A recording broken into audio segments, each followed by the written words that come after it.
Here's a detail of what happened to my outrigger holder here. Over time, really poorly done weld finally ripped apart, and when it did, it took off some of the steel here. See how thin the steel is on this thing. So I need to reinforce this thing. I need to reshape it, weld a little more plate on there. Okay, and here's my repair so far on the outrigger linkage on the Harbor Freight trencher.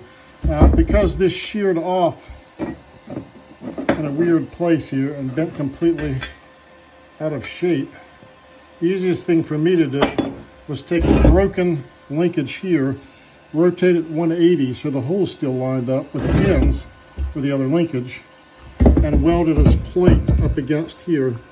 I would make fun of the sloppy welds the previous owner had on the unit if my welds looked a little bit better. Mine looked pretty crappy too. I haven't stick welded in a while. So I'm working on it, but we've got it this far, and now I'm just going to add some more material here in the corner on this side, and I'm going to reinforce it on the corners with some angle iron, and that's what I'm doing next. Yeah, I broke the outrigger last year. I was just showing an update before I paint it. This is the plate metal I put on to fix the outrigger holder. What I'm tackling this time around, and I've already done one of the outriggers, and I'll show you that in just a second. And I've got a lot of messages over the last couple of years about my outriggers, and of course, as you can see, the factory outriggers for me, when I first acquired this machine, they were already bent back a little bit, but over time and pulling the digging force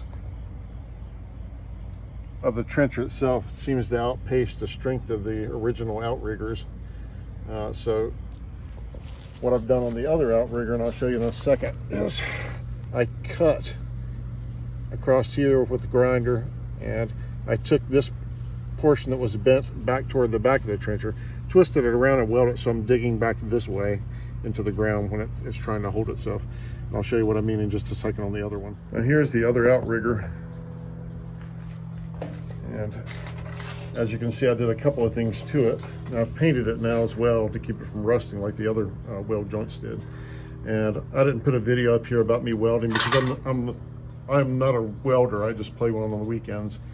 But what I did do is I cut this tooth and twisted it around, and I took the entire piece of plate metal here that had bent the opposite direction and twisted it around, welded it back together, and I put a reinforcement here. Not a lot of reinforcement, but it's in the right direction. It's steel tubing, pretty thick walled. And that's the repair I did, and I'll show you the completed when I finish both of the outriggers. Here's a look at the other outrigger. You see how it's bent backwards from the front?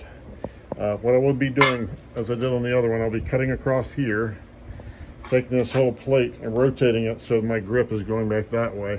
And once I do that, I'm reinforcing, like I did on the other, back behind here with some of this thicker steel tubing. Here's the grinding wheel that I damaged cutting this thing off.